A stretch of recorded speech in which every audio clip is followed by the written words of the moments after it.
Tony D and Little Joe with the Screenwriter's Rant on If You Were Last, a cutesy rom-com movie about astronauts. Let me say that again. It's a rom-com with astronauts, starring Anthony Mackie. Smash a like and subscribe. Thank you for smash liking and subscribing. Check out my books. Books 1 through 13. Yes, 13 is out. It's the Pineys, Books 13. Now available at Amazon.com. Don't forget, Kindle Unlimited is free. I'll be talking about this in the next video. Okay, so Anthony Mackie, who for some reason did this movie. Now, this movie feels cheap to me. Doesn't seem like it was made by a big studio, Peacock. It feels like it was made by television. Feels like a TV movie. Hilarious. Hilarious. Look how hilarious this is. It also feels like it's a sci-fi movie for girls because instead of, these two astronauts get trapped in space, and instead of focusing on, getting home, they focus on their relationship. Zoe Chow, that's her name. Isn't she the director? Isn't she a director? Didn't she direct The Eternals? Is she switching to acting? Well, she'd have to be better at acting. Right? Only on Peacock. Jeez. Anthony Mackie, I don't know. And look at this, a pink spaceship. I mean, there you go. There you have it in a nutshell. It doesn't even look like a good pink spaceship. With a little window, you can see the people in it. Isn't that cute? This is the best kind of cinematic soul food. Louisa Moore, Screen Zealots. No, it's not. I mean, I guess if you're so into rom-coms, I guess. But it's not really a rom-com.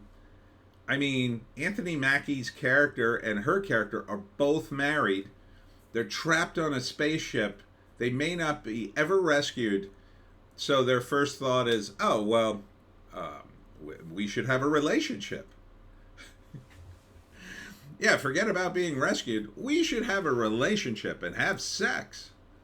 Why, we still have tons of fun, like a non-stop continuous date. Is there an airlock here I can let myself out of? That would be my thought. Jesus. I mean, it's kind of a grim premise when you think about it. Being trapped in space for the rest of your life, never to be rescued. Seems like it would be a dark movie. No, it's a fun rom-com.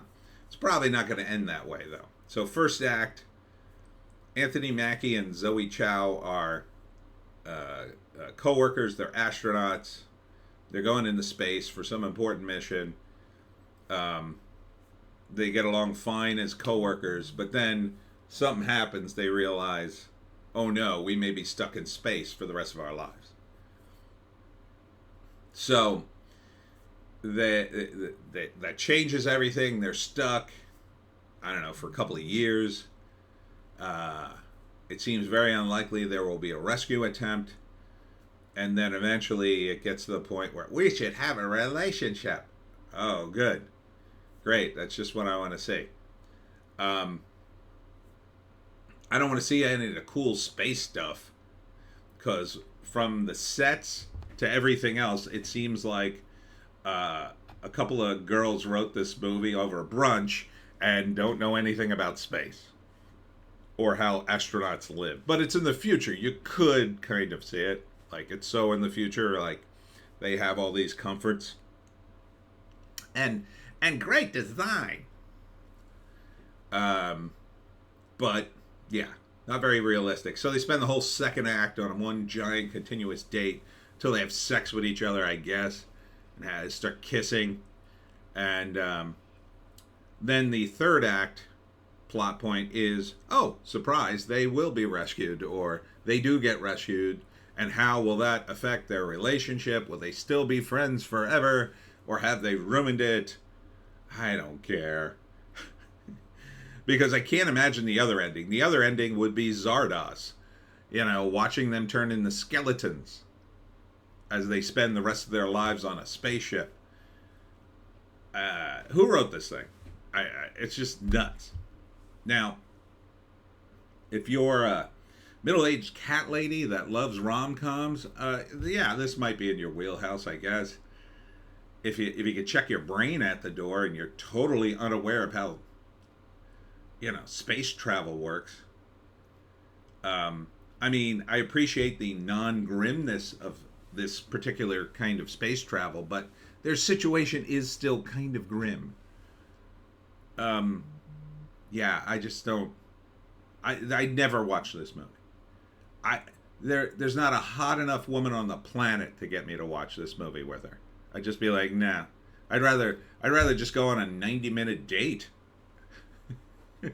At least the date would be something. This just feels like you're on a date, I would say. And I suggest that's what it's for. You could have moved this out of space, right? This could have been they get shipwrecked on an island. Be the same damn movie. Oh, we're both married. Shall we have a relationship? Well, we'll never be rescued. It seems very unlikely, the currents. Oh, we're trapped on a mountain. Oh, we'll never be rescued. We're trapped in a mine with lots of food. Like, it's just as plausible. In fact, those are more plausible in my view.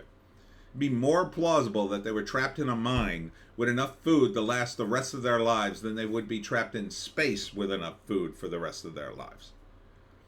Again, know something about space travel, but you can explain it away with, oh, it's the future. They have machines to take care of that. In which case, why do they have live chickens roaming the ship? Doesn't make any sense to me. But I'm more of a purist when it comes to my sci-fi.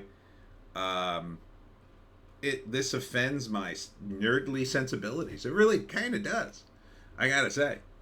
But ladies, there you go. And not for nothing, Zoe Chow, if I were to cast this, she wouldn't be good looking enough to be the female lead on this.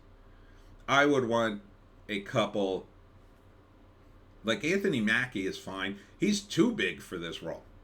I would have gotten some younger, handsome boy, no name, off the streets of Hollywood. Same thing with the female lead. Why are you casting MCU's Captain America in this? Doesn't make any sense unless he's, I don't know, is the strike really starting to hurt? But this had to be shot before the strike, I assume. So this looks awful to me.